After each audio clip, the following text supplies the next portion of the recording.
Welcome to Supreme Court Opinions. In this episode, you'll hear the court's opinion in Counterman v. Colorado. In this case, the court considered this issue to establish that a statement is a true threat unprotected by the First Amendment. Must the government show that the speaker subjectively knew or intended the threatening nature of the statement?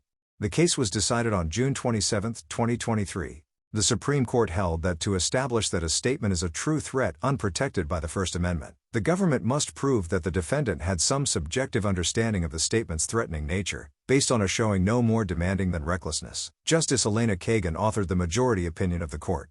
While the First Amendment protects freedom of speech, it allows for restrictions of so-called true threats. A true threat is determined by the recipient's perception, not the speaker's intent. However, to prevent chilling protected speech, there must be a subjective mental state requirement. This means that the speaker's understanding of the threat is crucial. A recklessness standard, where a person consciously disregards a significant risk that their words might harm another, is the appropriate measure for true threats because it strikes a balance between safeguarding free speech and addressing genuine threats. In Counterman's case, the government used only an objective standard, without considering Counterman's understanding of his statements as threatening, in violation of the requirements of the First Amendment.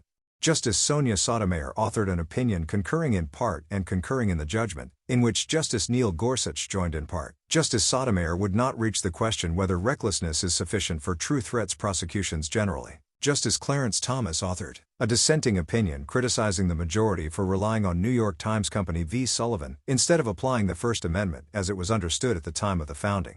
Justice Amy Coney Barrett authored a dissenting opinion, in which Justice Thomas joined, arguing that true threats do not enjoy First Amendment protection, and nearly every other category of unprotected speech may be restricted using an objective standard. The opinion is presented here in its entirety, but with citations omitted. If you appreciate this episode, please subscribe. Thank you.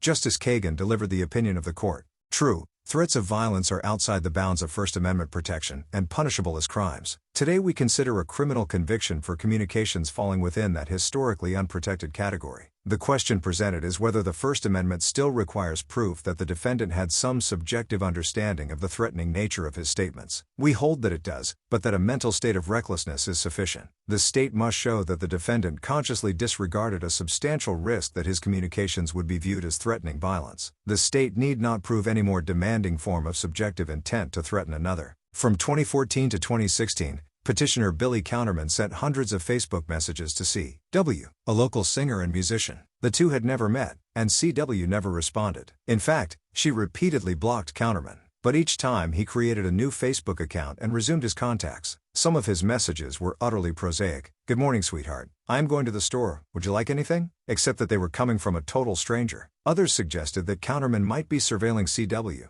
He asked, "Was that you in the white Jeep?" Referenced a fine display with your partner, and noted a couple of physical sightings. And most critically, a number expressed anger at C.W. and envisaged harm befalling her. "Fuck off permanently. Staying in cyberlife is going to kill you. You're not being good for human relations. Die."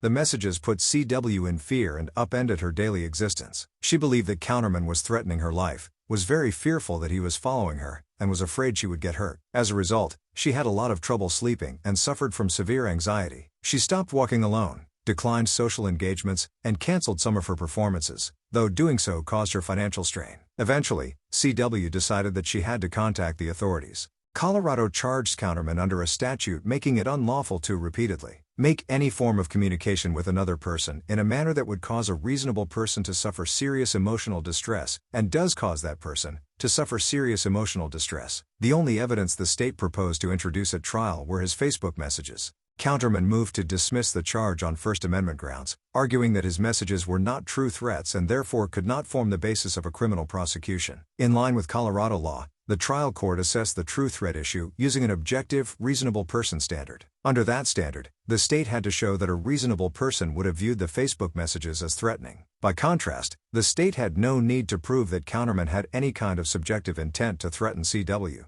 The court decided, after considering the totality of the circumstances, that Counterman's statements rose to the level of a true threat. Because that was so, the court ruled, the First Amendment posed no bar to prosecution. The court accordingly sent the case to the jury, which found Counterman guilty as charged. The Colorado Court of Appeals affirmed. Counterman had urged the court to hold that the First Amendment required the state to show that he was aware of the threatening nature of his statements. Relying on its precedent, the court turned the request down. It declined today to say that a speaker's subjective intent to threaten is necessary under the First Amendment to procure a conviction for threatening communications. Using the established objective standard, the court then approved the trial court's ruling that Counterman's messages were true threats and so were not protected by the First Amendment. The Colorado Supreme Court denied review. Courts are divided about 1. Whether the First Amendment requires proof of a defendant's subjective mindset in true threats cases, and 2. If so, what mens rea standard is sufficient. We therefore granted certiorari. True threats of violence, everyone agrees, lie outside the bounds of the First Amendment's protection, and a statement can count as such a threat based solely on its objective content. The first dispute here is about whether the First Amendment nonetheless demands that the state in a true threats case prove that the defendant was aware in some way of the threatening nature of his communications. Colorado argues that there is no such requirement. Counterman contends that there is one, based mainly on the likelihood that the absence of such a mens rea requirement will chill protected, non-threatening speech. Counterman's view, we decide today, is the more consistent with our precedent. To combat the kind of chill he references, our decisions have often insisted on protecting even some historically unprotected speech through the adoption of a subjective mental state element. We follow the same path today, holding that the state must prove in true threats cases that the defendant had some understanding of his statement's threatening character. The second issue here concerns what precise mens rea standard suffices for the First Amendment purpose at issue. Again, guided by our precedent, we hold that a recklessness standard is enough. Given that a subjective standard here shields speech not independently entitled to protection, and indeed posing real dangers, we do not require that the state prove the defendant had any more specific intent to threaten the victim. From 1791 to the present, the First Amendment has permitted restrictions upon the content of speech in a few limited areas. These historic and traditional categories are long familiar to the bar and perhaps to the general public. One is incitement, statements directed at producing imminent lawless action and likely to do so. Another is defamation, false statements of fact harming another's reputation. Still a third is obscenity, valueless material appealing to the prurient interest and describing sexual conduct in a patently offensive way. This court has often described those historically unprotected categories of speech as being of such slight social value as a step to truth that any benefit that may be derived from them is clearly outweighed by the social interest in their proscription. True threats of violence is another historically unprotected category of communications. The true in that term distinguishes what is at issue from jests, hyperbole, or other statements that when taken in context do not convey a real possibility that violence will follow. Say, I'm going to kill you for showing up late. True threats are serious expressions conveying that a speaker means to commit an act of unlawful violence. Whether the speaker is aware of and intends to convey the threatening aspect of the message is not part of what makes a statement a threat, as this court recently explained. The existence of a threat depends not on the mental state of the author, but on what the statement conveys to the person on the other end. When the statement is understood as a true threat, all the harms that have long made threats unprotected naturally follow. True threats subject individuals to fear of violence and to the many kinds of disruption that fear engenders. The facts of this case well illustrate how. Yet the First Amendment may still demand a subjective mental state requirement shielding some true threats from liability. The reason relates to what is often called a chilling effect. Prohibitions on speech have the potential to chill or deter speech outside their boundaries. A speaker may be unsure about the side of a line on which his speech falls, or he may worry that the legal system will err and count speech that is permissible as instead not, or he may simply be concerned about the expense of becoming entangled in the legal system. The result is self-censorship of speech that could not be proscribed, a cautious and restrictive exercise of First Amendment freedoms, and an important tool to prevent that outcome. To stop people from steering wide of the unlawful zone is to condition liability on the state showing of a culpable mental state. Such a requirement comes at a cost. It will shield some otherwise proscribable, here, threatening, speech, because the state cannot prove what the defendant thought, but the added element reduces the prospect of chilling fully protected expression. As this court has noted, the requirement lessens the hazard of self-censorship by compensating for the law's uncertainties. Or, said a bit differently, by reducing an honest speaker's fear that he may accidentally or erroneously incur liability, a mens rea requirement provides breathing room for more valuable speech. That kind of strategic protection features in our precedent concerning the most prominent categories of historically unprotected speech. Defamation is the best known and best theorized example. False and defamatory statements of fact, we have held, have no constitutional value. Yet a public figure cannot recover for the injury such a statement causes, unless the speaker acted with knowledge that it was false, or with reckless disregard of whether it was false or not. That rule is based on fear of self-censorship, the worry that without such a subjective mental state requirement, the uncertainties and expense of litigation will deter speakers from making even truthful statements. The First Amendment, we have concluded, requires that we protect some falsehood in order to protect speech that matters.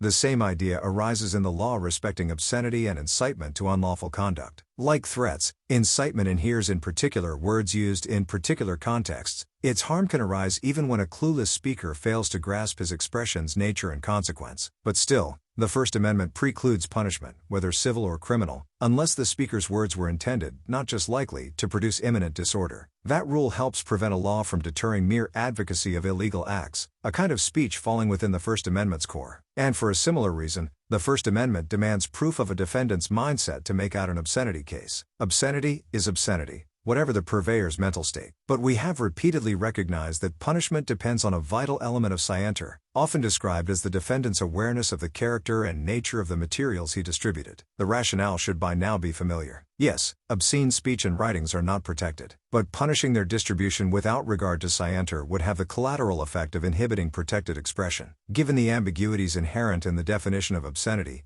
the First Amendment requires proof of scienter to avoid the hazard of self-censorship. The same reasoning counsels in favor of requiring a subjective element in a true threats case. This court again must consider the prospect of chilling non-threatening expression, given the ordinary citizen's predictable tendency to steer wide of the unlawful zone. The speaker's fear of mistaking whether a statement is a threat, his fear of the legal system getting that judgment wrong, his fear, in any event, of incurring legal costs, all those may lead him to swallow words that are in fact not true threats. Some 50 years ago, Justice Marshall made the point when reviewing a true threats prosecution arguably involving only political hyperbole. The court in Rogers reversed the conviction on other grounds, but Justice Marshall focused on the danger of deterring non-threatening speech. An objective standard, turning only on how reasonable observers would construe a statement in context, would make people give threats a wide berth. And so use of that standard would discourage the uninhibited, robust, and wide-open debate that the First Amendment is intended to protect. The reasoning? And indeed some of the words came straight from this court's decisions insisting on a subjective element in other unprotected speech cases, whether involving defamation, incitement, or obscenity. No doubt, the approach in all of those cases has a cost. Even as it lessens chill of protected speech, it makes prosecution of otherwise proscribable, and often dangerous, communications harder. And the balance between those two effects may play out differently in different contexts, as the next part of this opinion discusses. But the ban on an objective standard remains the same, lest true threats prosecutions chill too much protected, non-threatening expression. The next question concerns the type of subjective standard the First Amendment requires. The law of mens rea offers three basic choices. Purpose is the most culpable level in the standard mental state hierarchy, and the hardest to prove. A person acts purposefully when he consciously desires a result, so here, when he wants his words to be received as threats. Next down, though not often distinguished from purpose, is knowledge. A person acts knowingly when he is aware that a result is practically certain to follow, so here, when he knows to a practical certainty that others will take his words as threats. A greater gap separates those two from recklessness. A person acts recklessly, in the most common formulation, when he consciously disregards a substantial and unjustifiable risk that the conduct will cause harm to another. That standard involves insufficient concern with risk, rather than awareness of impending harm. But still, recklessness is morally culpable conduct, involving a deliberate decision to endanger another. In the threats context, it means that a speaker is aware that others could regard his statements as threatening violence and delivers them anyway. Among those standards, recklessness offers the right path forward. We have so far mostly focused on the constitutional interest in free expression, and on the correlative need to take into account threat prosecution's chilling effects. But the precedent we have relied on has always recognized, and insisted on accommodating the competing value in regulating historically unprotected expression. Here, as we have noted, that value lies in protecting against the profound harms, to both individuals and society, that attend true threats of violence, as evidenced in this case. The injury associated with those statements caused history long ago to place them outside the First Amendment's bounds. When, despite that judgment, we require use of a subjective mental state standard, we necessarily impede some true threat prosecutions. And as we go up the subjective mens rea ladder, that imposition on states' capacity to counter true threats becomes still greater, and, presumably, with diminishing returns for protected expression. In advancing past recklessness, we make it harder for a state to substantiate the needed inferences about mens rea, absent, as is usual, direct evidence. And of particular importance, we prevent states from convicting morally culpable defendants. For reckless defendants have done more than make a bad mistake. They have consciously accepted a substantial risk of inflicting serious harm. Using a recklessness standard also fits with the analysis in our defamation decisions. As noted earlier, the court there adopted a recklessness rule, applicable in both civil and criminal contexts, as a way of accommodating competing interests. In the more than half-century in which that standard has governed, few have suggested that it needs to be higher. In other words, that still more First Amendment breathing space is required. And we see no reason to offer greater insulation to threats than to defamation. The societal interests in countering the former are at least as high, and the protected speech near the borderline of true threats, even though sometimes political, as in Rogers, is, if anything, further from the First Amendment's central concerns than the chilled speech in Sullivan-type cases, i.e., truthful reputation-damaging statements about public officials and figures. It is true that our incitement decisions demand more, but the reason for that demand is not present here. When incitement is at issue, we have spoken in terms of specific intent, presumably equivalent to purpose or knowledge. In doing so, we recognize that incitement to disorder is commonly a hair's breadth away from political advocacy and particularly from strong protests against the government and prevailing social order. Such protests gave rise to all the cases in which the court demanded a showing of intent, and the court decided those cases against a resonant historical backdrop, the court's failure, in an earlier era, to protect mere advocacy of force or law-breaking from legal sanction. A strong intent requirement was, and remains, one way to guarantee history was not repeated. It was a way to ensure that efforts to prosecute incitement would not bleed over, either directly or through a chilling effect, to dissenting political speech at the First Amendment's core. But the potency of that protection is not needed here. For the most part, the speech on the other side of the true threats boundary line, as compared with the advocacy addressed in our incitement decisions, is neither so central to the theory of the First Amendment, nor so vulnerable to government prosecutions. It is not just that our incitement decisions are distinguishable, it is more that they compel the use of a distinct standard here. That standard, again, is recklessness. It offers enough breathing space for protected speech, without sacrificing too many of the benefits of enforcing laws against true threats. As with any balance, something is lost on both sides. The rule we adopt today is neither the most speech protective, nor the most sensitive to the dangers of true threats. But in declining one of those two alternative paths, something more important is gained. Not having it all because that is impossible, but having much of what is important on both sides of the scale. It is time to return to Counterman's case, though only a few remarks are necessary. Counterman, as described above, was prosecuted in accordance with an objective standard. The state had to show only that a reasonable person would understand his statements as threats. It did not have to show any awareness on his part that the statements could be understood that way. For the reasons stated, that is a violation of the First Amendment. We accordingly vacate the judgment of the Colorado Court of Appeals and remand the case for further proceedings not inconsistent with this opinion. It is so ordered.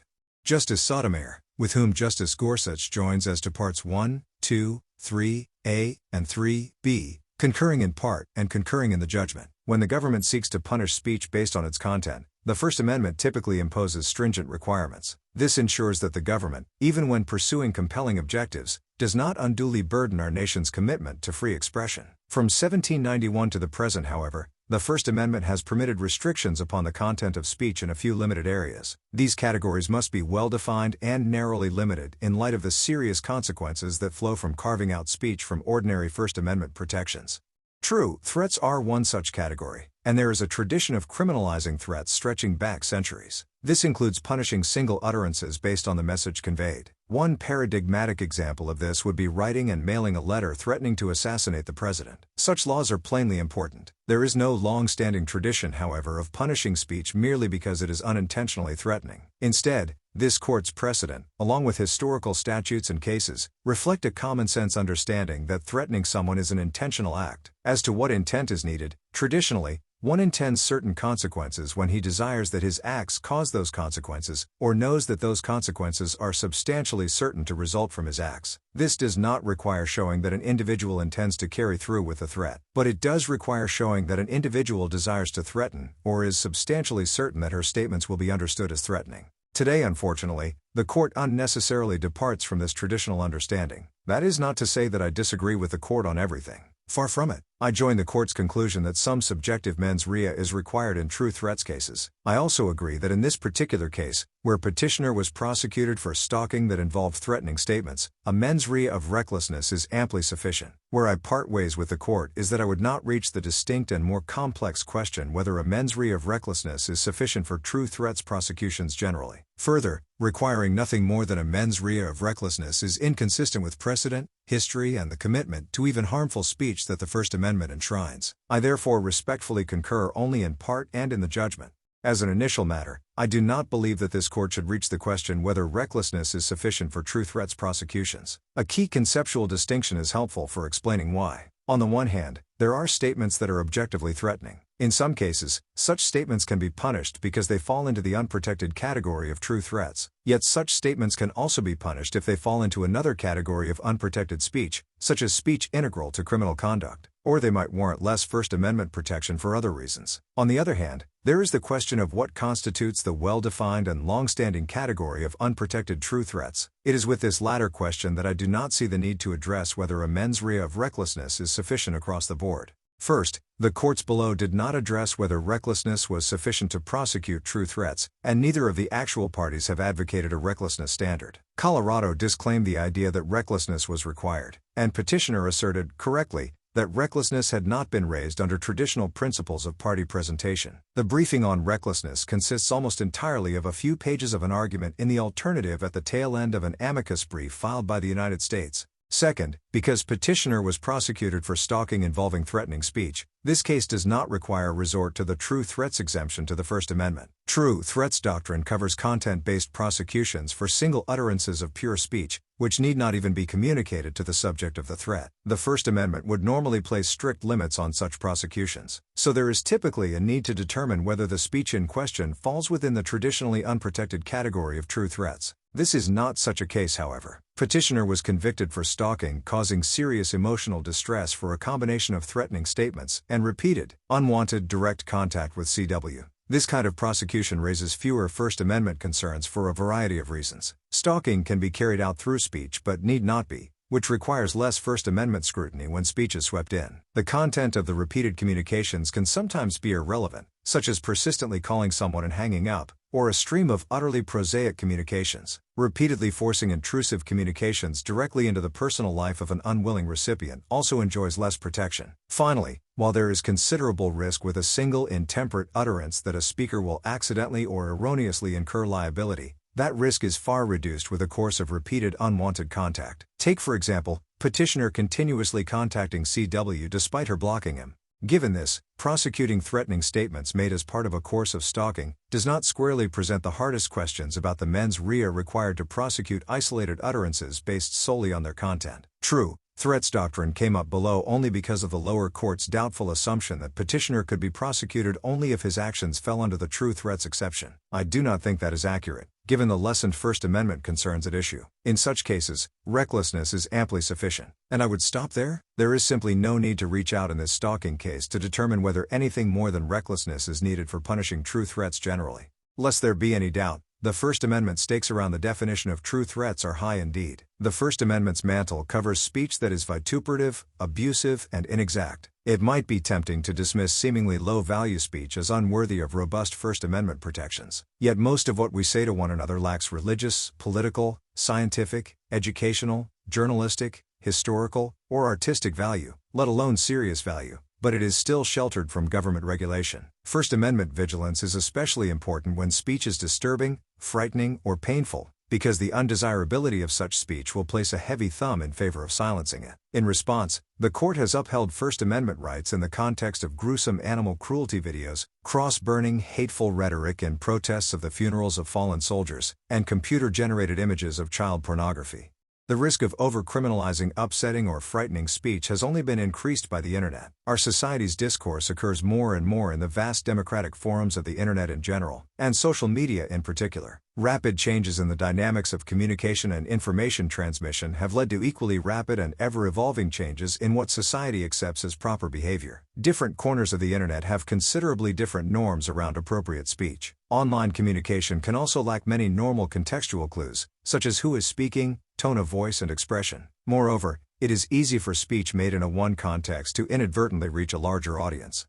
Without sufficient protection for unintentionally threatening speech, a high school student who is still learning norms around appropriate language could easily go to prison for sending another student violent music lyrics, or for unreflectingly using language he read in an online forum. A drunken joke in bad taste can lead to criminal prosecution. In the heat of the moment, someone may post an enraged comment under a news story about a controversial topic. Another person might reply equally heatedly. In a nation that has never been timid about its opinions, political or otherwise, this is commonplace. Many of this court's true threats cases involve charged political speech. Amici give further contemporary examples of such speech from across the political spectrum. Much of this speech exists in a gray area where it will be quite hard to predict whether a jury would find it threatening, and the ubiquity of such speech raises the possibility of highly discretionary enforcement. The burdens of overcriminalization will fall hardest on certain groups. A jury's determination of when angry hyperbole crosses the line will depend on amorphous norms around language, which will vary greatly from one discursive community to another. Juries' decisions will reflect their background knowledge and media consumption. Speakers whose ideas or views occupy the fringes of our society have more to fear, for their violent and extreme rhetoric, even if intended simply to convey an idea or express displeasure, is more likely to strike a reasonable person as threatening. Members of certain groups, including religious and cultural minorities, can also use language that is more susceptible to being misinterpreted by outsiders. And unfortunately yet predictably, racial and cultural stereotypes can also influence whether speech is perceived as dangerous.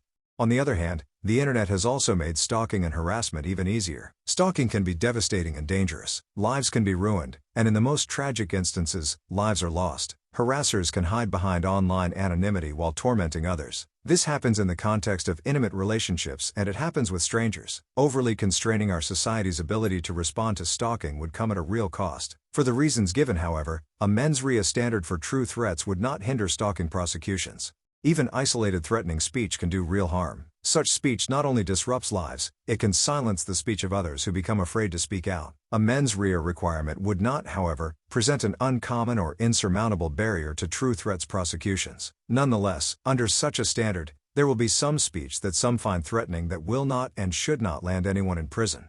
These high First Amendment stakes are further reason for caution when delineating the boundaries of what constitutes a true threat. In undertaking that analysis, the court and I part ways on the order of operations. The court begins by defining true threats as all objectively threatening speech, entirely independent of whether the speaker intended to be threatening. The court gets there by relying on this court's interpretation of the word threat in a federal statute. The court declares all such speech categorically unprotected, and then asks what buffer zone is needed in order to protect other, unthreatening speech. Respectfully, I see the analysis differently. The first step in the analysis should instead be to ask about the scope of the well-defined and narrow category of true threats as a constitutional matter. This court has already warned about the danger of creating new categories of unprotected speech, exempt from the ordinary First Amendment framework for balancing our society's commitment to free expression with other interests. If courts were at liberty to redefine what counts as a threat or defamation at will, this would achieve the same results as creating new categories of unprotected speech. Thus, the court must first ask whether there is a long-standing tradition of punishing inadvertent threats as true threats. This court's prior definition of the word threat in a federal statute, looking primarily to dictionaries, does not tell us the scope of true threats for First Amendment purposes. Instead, a careful examination of this court's true threats precedent and the history of threat crimes does not support a long-settled tradition of punishing inadvertently threatening speech. A natural place to begin, one might think, would be with this court's most recent decision involving the First Amendment, mens rea, and true threats. Yet to read the court's decision, one would have little idea that in a seminal 2003 decision, this court held that a threat conviction could not stand because of an insufficient mens rea requirement. Black plainly sets out a conception of true threats as including a mens rea requirement. In Black, the court confronted the constitutionality of a Virginia statute that prohibited burning a cross with intent to intimidate. Only part of the decision in Black is contained in a 5-justice majority opinion. The other relevant parts of the decision were written by the members of that majority, who split into a 4-justice plurality and Justice Scalia's partial concurrence in judgment. The majority explained why a prohibition on cross burning with intent to threaten was constitutional, beginning by defining the category of true threats. True threats encompass those statements where the speaker means to communicate a serious expression of an intent to commit an act of unlawful violence. However, the speaker need not actually intend to carry out the threat, as true threats also include intimidation alone. and intimidation in the constitutionally proscribable sense of the word is a type of true threat, where a speaker directs a threat to a person or group of persons with the intent of placing the victim in fear of bodily harm or death. To the extent the Virginia statute covered intentionally threatening cross-burning, it was thus tailored to cover only true threats. Critically, however, the statute also provided that any such burning of a cross shall be prima facie evidence of an intent to intimidate. In other words, the all-important intent requirement could be satisfied by the mere conduct itself. Consistent with the majority's definition of true threats, both the plurality and Justice Scalia agreed that the lack of a sufficient intent requirement meant that a conviction under the statute could not stand. For the plurality, the intent requirement was the very reason why a state may ban cross-burning, because it distinguished between the constitutionally unprotected true threat of burning a cross with intent to intimidate, and cross-burning as a statement of ideology. For Justice Scalia, the plurality was correct in all of this. There was a constitutional need for a distinction between cross-burning intended to intimidate, and cross-burning as a statement of ideology. The plurality and Justice Scalia only parted ways as to whether to hold that the statute was facially invalid, or just that the jury instructions made it unclear whether the jury has rendered its verdict with sufficient consideration of intent to intimidate. The through line is not hard to discern. First, unprotected true threats include a subjective mens rea requirement. Second, as a result, Virginia's statute does not run afoul of the First Amendment insofar as it bans cross-burning with intent to intimidate. Third, a conviction could not stand if it had categorically dispensed with that intent requirement, or if the jury had insufficiently considered intent to intimidate.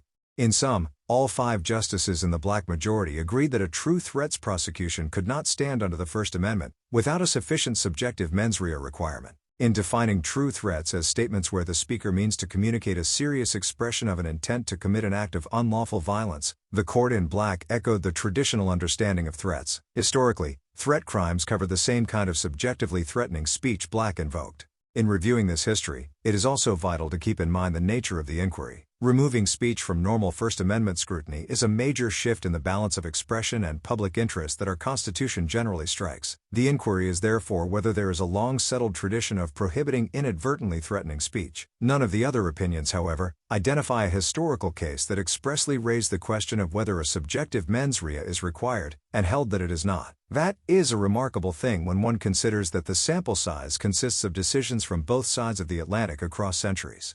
There was a long tradition of crimes for threatening another person in order to extort them. Colorado and the United States admit that this core category of threat crimes required intent. Even beyond that, a subjective mens rea remained a key component of threat offenses. An 18th-century English statute made it a capital offense to knowingly send any letter threatening to kill or murder any of His Majesty's subjects, or to threaten arson. A leading treatise explained that the statute was leveled against such whose intention it was to obtain their object by creating terror in the victim's mind. Consistent with this, defendants were convicted of knowingly, willfully, and feloniously sending threatening letters. The necessary mens rea could sometimes be inferred from the content of the letter, but could be rebutted by other evidence. Courts thus considered the threat intended to be made by the prisoner, and what he meant by what he had written in determining whether he had violated the statute. Threat laws in the United States were of a piece. Some state laws about threats expressly required maliciousness. Courts more generally emphasized the importance of a mens rea requirement. The North Carolina Supreme Court, for example, singled out threats as quintessential examples of offenses where it is necessary to prove the intent of the particular letter, and where state statutes may have been silent on intent to threaten. Courts read such requirements in.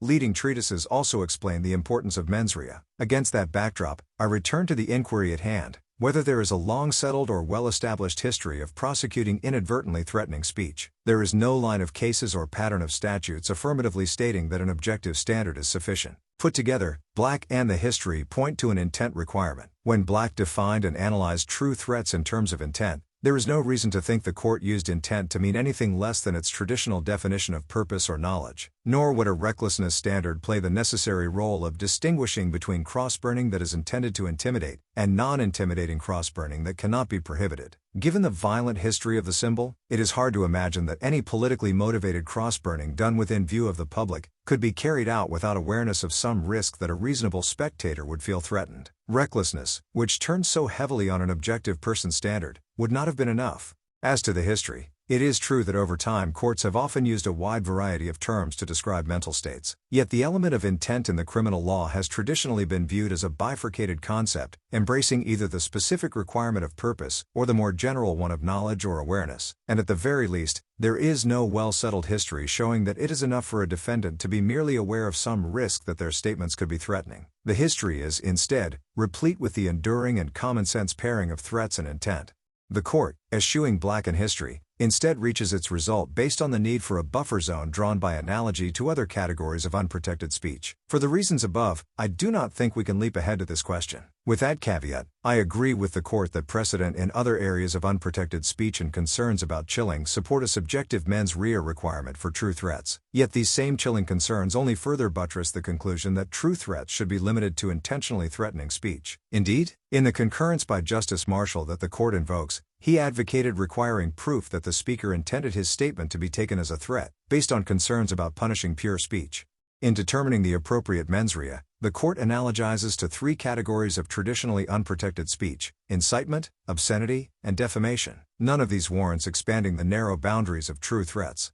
Speech inciting harm is the closest cousin to speech threatening harm. Both incitement and threats put other people at risk, and both spring from Justice Holmes's clear and present danger test. Like true threats, incitement scope is defined in terms of both intention and effect, covering speech intended to produce, and likely to produce, imminent disorder. Despite their similar nature and source, the court today draws a hard line between the two. Incitement requires intent, while for threats, the speaker need only be aware that others could regard his statements as threatening violence and deliver them anyway. The court justifies this asymmetry by the idea that incitement to disorder is commonly a hair's breadth away from political advocacy, and the lead dissent says much the same. These opinions offer little basis for distinguishing threats on this ground, as this court's own cases show time and again how true threats prosecutions sweep in political speech. Not only that, but incitement itself is often only a hair's breadth away from threats. Take the seminal incitement case, NAACP v. Claiborne Hardware Company during a civil rights boycott. NAACP leader Charles Evers, brother of the murdered civil rights hero Medgar Evers, gave a series of heated speeches. He intoned that boycott violators would be disciplined and that if we catch any of you going in any of them racist stores, we're gonna break your damn neck. The court acknowledged that in this charged context, these speeches might have been understood as inviting an unlawful form of discipline or, at least, as intending to create a fear of violence. Yet inflammatory and threatening as these speeches were, they did not constitute incitement. That was because there was no evidence, apart from the speeches themselves,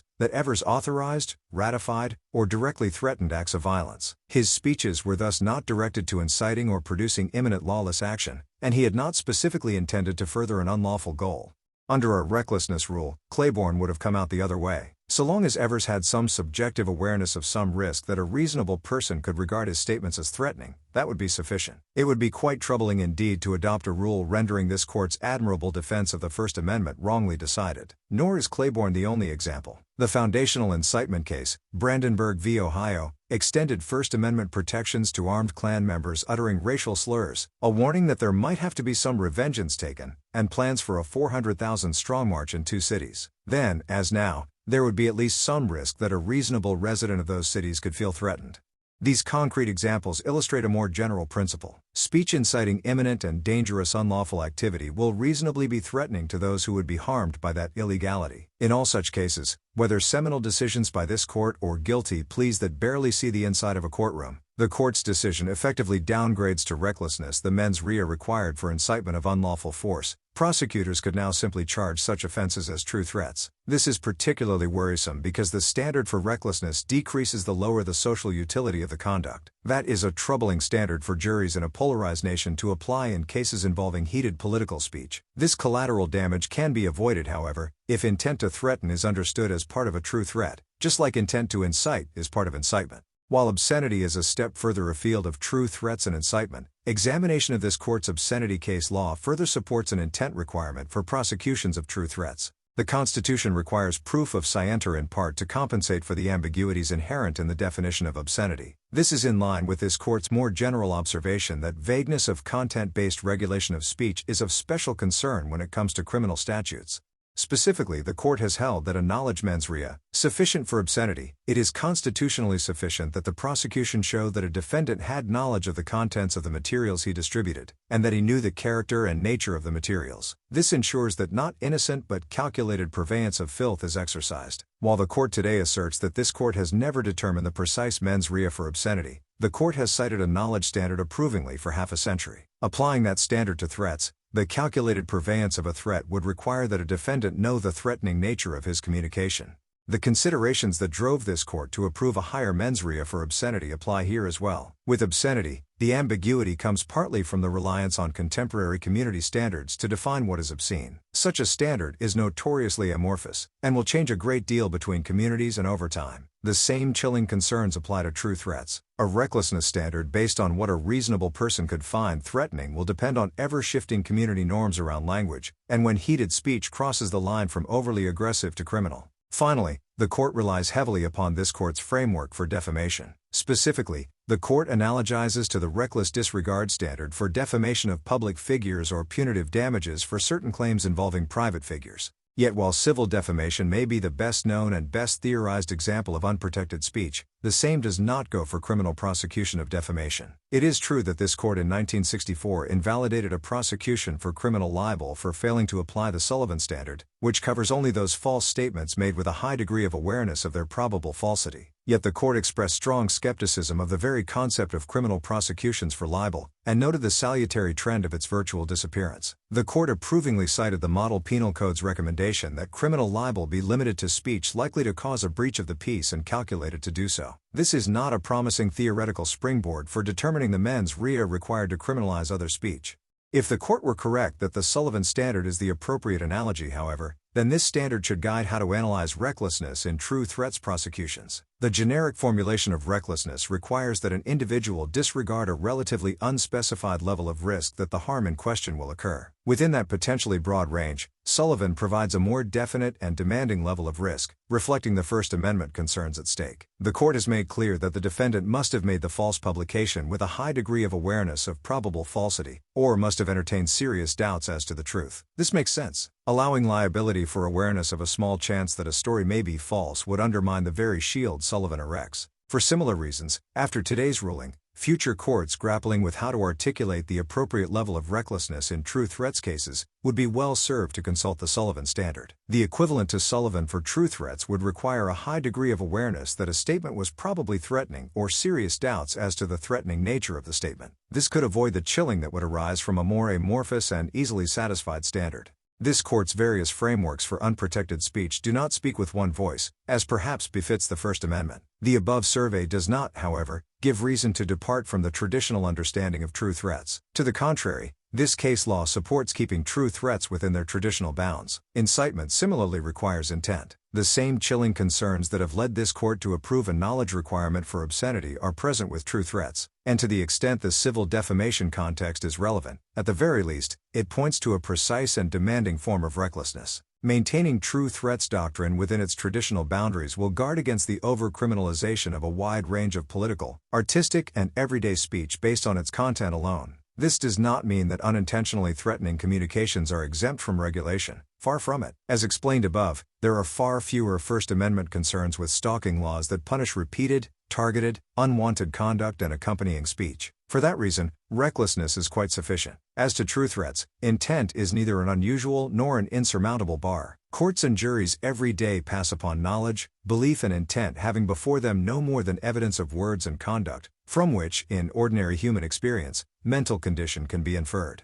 I agree with the court's conclusion that the First Amendment requires a subjective mens rea in true threats cases, and I also agree that recklessness is amply sufficient for this case. Yet I would stop there, leaving for another day the question of the specific mens rea required to prosecute true threats generally. If that question is reached, however, the answer is that true threats encompass a narrow band of intentional threats. Especially in a climate of intense polarization, it is dangerous to allow criminal prosecutions for heated words based solely on an amorphous recklessness standard. Our society has often concluded that an intent standard sets a proper balance between safety and the need for a guilty mind, even in cases that do not involve the First Amendment. Surely, when the power of the state is called upon to imprison someone based on the content of their words alone, this standard cannot be considered excessive. Because I part ways with the court on this score, I respectfully concur only in part and in the judgment. Justice Thomas's dissenting opinion in the case, you provided critiques the majority's reliance on New York Times Company v. Sullivan. He argues that Sullivan was a policy-driven decision rather than a straightforward application of the First Amendment as originally understood. Thomas has long been critical of the Sullivan decision and its subsequent extensions, believing they deviate from the common law of libel and do not align with the original meaning of the First Amendment. In this case, Thomas emphasizes that Sullivan and its progeny created federal rules that departed from traditional libel law by requiring public figures to prove actual malice knowledge of falsity or reckless disregard for the truth to recover damages for defamation. He notes that this standard has been questioned by many justices and legal scholars over the years. Thomas criticizes the majority for extending the reasoning of Sullivan to the context of true threats, arguing that this further entrenches a flawed interpretation of the First Amendment. He expresses concern that the majority's decision broadens the reach of Sullivan beyond defamation to other areas of law, such as true threats, which he believes should be treated differently. In summary, Justice Thomas advocates for a reconsideration of the Sullivan decision and its impact on First Amendment jurisprudence, urging a return to a more originalist interpretation of the Constitution. Justice Barrett, with whom Justice Thomas joins, dissenting. Billy Counterman was convicted under a Colorado law that prohibits true threats. As everyone agrees, the statute requires that the speaker understand the meaning of his words. The question is what more the First Amendment requires. Colorado maintains that an objective standard is enough. That is, the government must show that a reasonable person would regard the statement as a threat of violence. Counterman, however, argues that the First Amendment requires a subjective test. That is, the speaker himself must intend or know the threatening nature of the statement. It should be easy to choose between these positions. True, threats do not enjoy First Amendment protection, and nearly every other category of unprotected speech may be restricted using an objective standard. Nonetheless, the court adopts a subjective standard, though not quite the one advanced by Counterman. The court holds that speakers must recklessly disregard the threatening nature of their speech to lose constitutional protection. Because this unjustifiably grants true threats preferential treatment, I respectfully dissent. Since the founding, the First Amendment has allowed the government to regulate certain areas of speech because of their constitutionally proscribable content. This includes true threats, which are serious expressions of an intent to commit an act of unlawful violence to a particular individual or group of individuals. True threats carry little value and impose great cost. They provoke the fear of violence, create disruption, give rise to the possibility that the threatened violence will occur, and the list goes on. They can relate, of course. A speaker who does not intend to threaten is less likely to utter a statement that could be taken that way. But the Constitution ultimately declines to protect true threats for objective reasons, not subjective ones. So an objective test complements the explanation for excluding threats of violence from First Amendment protection in the first place. The court agrees that the existence of a threat depends not on the mental state of the author, but on what the statement conveys to the person on the other end. And it acknowledges that when the statement is understood as a true threat, all the harms that have long made threats unprotected naturally follow. Nonetheless, the court holds Colorado's statute unconstitutional. Why? Because the court installs a prophylactic buffer zone to avoid chilling protected speech, a buffer zone that protects true threats unless the speaker consciously disregarded a substantial risk that his communications would be viewed as threatening violence. That reasoning is flawed. The court's first error is awarding true threats pride of place among unprotected speech. We have held that nearly every category of unprotected speech may be regulated using an objective test. In concluding otherwise, the court neglects certain cases and misreads others. Start with fighting words, a category of unprotected speech that the court skips past. Fighting words are personally abusive epithets that are inherently likely to provoke violent reaction. Under our precedent, legislatures may regulate fighting words even when the speaker does not intend to provoke the listener, or does not recklessly disregard that possibility. Instead, we ask only whether the ordinary citizen, using her common knowledge, would reasonably understand the statement as a direct personal insult. The court similarly overlooks the category of false, deceptive, or misleading commercial speech. Here too, our cases suggest that First Amendment protection depends on objective falsity rather than the speaker's intention. Thus, the government is free to prevent the dissemination of commercial speech that is false, deceptive, or misleading, without regard to whether the speaker knew that the recipient would be deceived or misled. Or take obscenity, which we have long held is not protected by the freedoms of speech and press. Speech qualifies as obscene if the average person, applying contemporary community standards, would conclude that the work, taken as a whole, appeals to the prurient interest. The jury must also make an objective judgment about whether the speech depicts or describes sexual conduct in a patently offensive way, and whether it lacks serious literary, artistic, political, or scientific value. The speaker's belief as to the obscenity or non-obscenity of the material is irrelevant. So long as the defendant has knowledge of the contents of the materials, her speech may be constitutionally regulated. An objective, reasonable person standard applies. In an effort to bolster its position, the court floats a different standard for obscenity laws, asserting that the First Amendment demands proof of a defendant's mindset to make out an obscenity case. By mindset, the court apparently means that the defendant must have some awareness that an average person would consider the materials obscene. But the court draws this conclusion from cases rejecting a strict liability standard. For example, we have held that the proprietor of a bookstore cannot be liable for possessing an obscene book unless he knew what was in it. Knowing what the material depicts is not the same as knowing how the average person would react to it. Just as there is an important difference between Counterman's knowledge of what his words meant and his knowledge of how they would be perceived. Though the court conflates the two, our obscenity cases have repeatedly refused to require the latter as a matter of constitutional law. So, obscenity doctrine does not help Counterman. The court leans hardest on defamation law, but its argument depends on a single, cherry-picked strand of the doctrine. Yes, New York Times Company v. Sullivan requires public figures and public officials to show actual malice on a defamation claim. And we have defined actual malice as knowledge that the statement was false or reckless disregard of whether it was false or not. But that is not the full story. A private person need only satisfy an objective standard to recover actual damages for defamation. And if the defamatory speech does not involve a matter of public concern, she may recover punitive damages with the same showing. We have justified that distinction on the ground that public figure defamation claims may deter would-be critics of official conduct from voicing their criticism, which would dampen the vigor and limit the variety of public debate. Not only that, but the state interest in protecting public figures is weaker, since they tend to enjoy significantly greater access to the channels of effective communication, and hence have a more realistic opportunity to counteract false statements. So, despite what the court says, Sullivan does not stand for the broad proposition that the First Amendment demands a subjective mental state requirement. Instead, it simply raises the bar for borderline unprotected speech with high social value, because of its proximity to public discourse, and low potential for injury, because public figures can engage in counterspeech.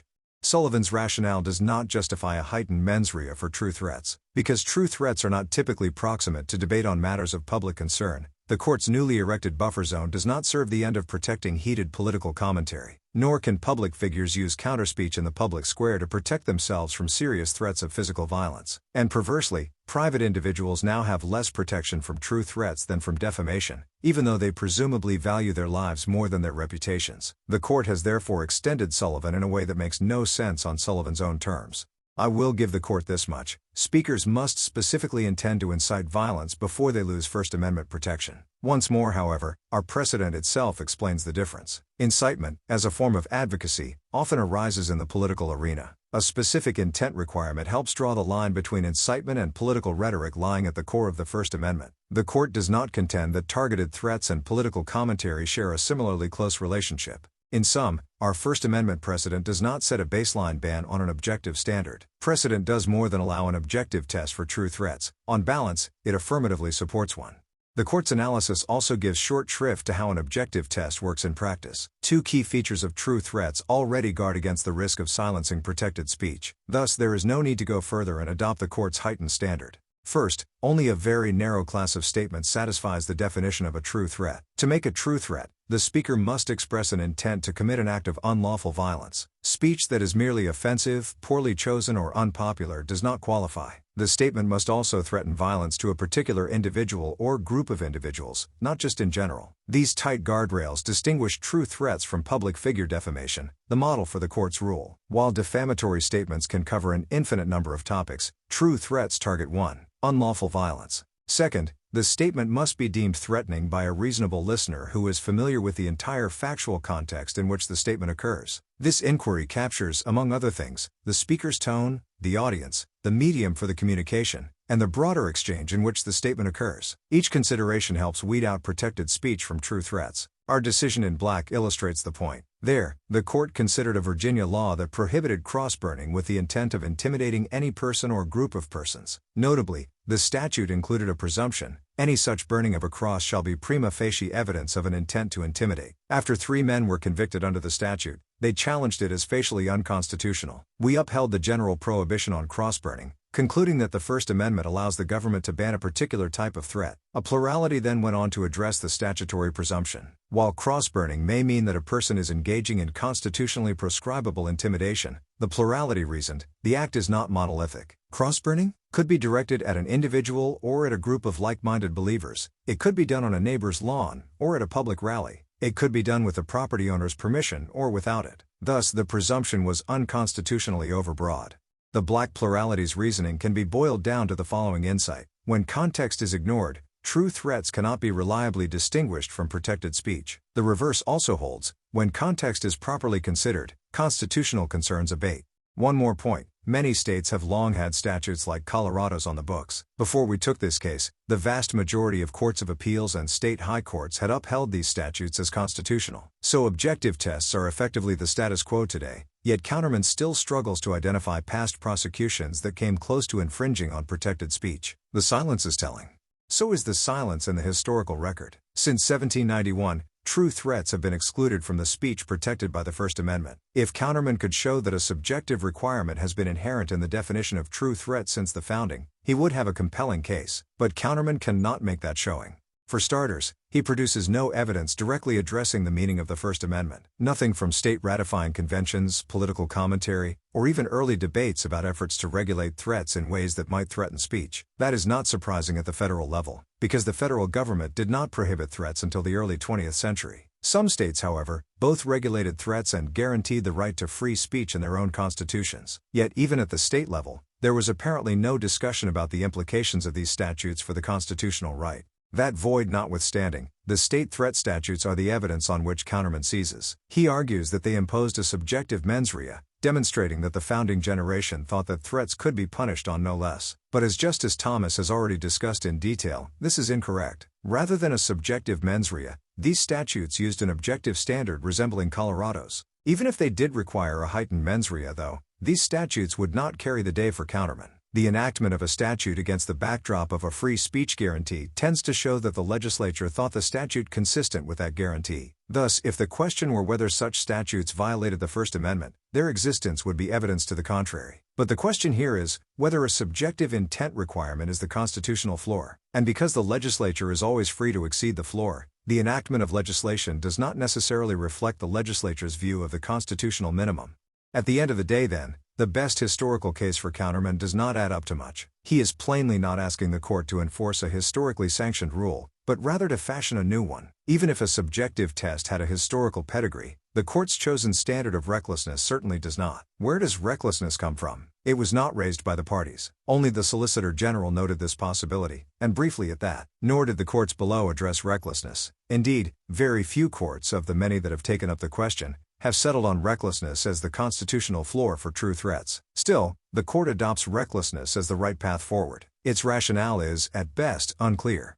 The court begins by acknowledging the competing values of free expression on one hand, and profound harms to both individuals and society on the other. But why do these considerations point to recklessness? A knowledge or purpose standard would allow more free expression, so maybe we should go higher. An objective standard would cause less harm to victims, so perhaps lower is better. The optimal balance strikes me as a question best left to the legislature, which could calibrate the mens rea to the circumstance. For example, higher for the criminal context and lower for the civil. Nor does our First Amendment precedent buttress the court's preferred standard. A recklessness requirement currently applies only to public figure defamation claims. Incitement to violence calls for more. Fighting words, private figure defamation, false commercial speech, and obscenity require less. I fail to see why, of all these categories of unprotected speech, public figure defamation is the best analog for true threats. The reality is that recklessness is not grounded in law, but in a Goldilocks judgment. Recklessness is not too much, not too little, but instead, just right. Some may find Colorado's statute harsh, and the court's decision seems driven in no small part by the heavy hammer of criminal punishment. While an objective test is a familiar feature of civil liability and tort law, the conventional requirement for criminal conduct is awareness of some wrongdoing. In keeping with this convention, we generally presume that federal criminal statutes that are silent on the required mental state nonetheless impose the mens rea which is necessary to separate wrongful conduct from otherwise innocent conduct. That is why we rejected an objective standard for the federal threat prohibition. It is the threatening nature of the communication that makes the conduct wrongful. Thus, the statute is best interpreted to require that the defendant be aware of the impact of his speech. But this case is about the scope of the First Amendment, not the interpretation of a criminal statute. Accordingly, the court's holding affects the civil consequences for true threats, just as much as it restricts criminal liability. And the civil context underscores the danger of adopting a Sullivan-style buffer zone for true threats. Consider, for example, threat victims who seek restraining orders to protect themselves from their harassers. Civil orders can also keep individuals away from particular geographic areas. Imagine someone who threatens to bomb an airport or shoot up a courthouse. The speaker might well end up barred from the location in question, for good reason. Yet after today, such orders cannot be obtained without proof, not necessarily easy to secure, that the person who issued the threat anticipated that it would elicit fear. The government can also opt to counteract true threats by means of civil enforcement actions. For instance, 18 U.S.C. Section 248 prohibits threats of force against any person obtaining or providing reproductive health services, or seeking to exercise the First Amendment right of religious freedom at a place of religious worship. The statute imposes a range of civil penalties, and it allows enforcement suits by both private persons and government officials. After today, these civil enforcement actions face a higher constitutional hurdle. In addition, employers and school administrators often discipline individuals who make true threats. Consider the student who was expelled after drafting 2 violent, misogynist and obscenity-laden rants expressing a desire to molest, rape, and murder his ex-girlfriend. Or the one who was suspended after talking about taking a gun to school to shoot everyone he hates. True, threats can also be expressed by a parent, a teacher, or an employee in another context altogether. Barring some reason why the speech receives lesser constitutional protection, the court's new rule applies to all of these situations. That can make all the difference in some cases. A delusional speaker may lack awareness of the threatening nature of her speech, a devious speaker may strategically disclaim such awareness, and a lucky speaker may leave behind no evidence of mental state for the government to use against her. The court's decision thus sweeps much further than it lets on. The bottom line is this: Counterman communicated true threats, which, everyone agrees, lie outside the bounds of the First Amendment's protection. He knew what the words meant. Those threats caused the victim to fear for her life, and they upended her daily existence. Nonetheless, the court concludes that Counterman can prevail on a First Amendment defense. Nothing in the Constitution compels that result. I respectfully dissent. Thanks for listening. This podcast is not affiliated with the United States Supreme Court or its staff in any way. The summary of this opinion given in the introduction was taken from the summary provided at oyez.org. Any mistakes in the opinion you just heard should be attributed to this podcast. If you would like to support my efforts to make Supreme Court opinions available to the public, please subscribe. Thank you.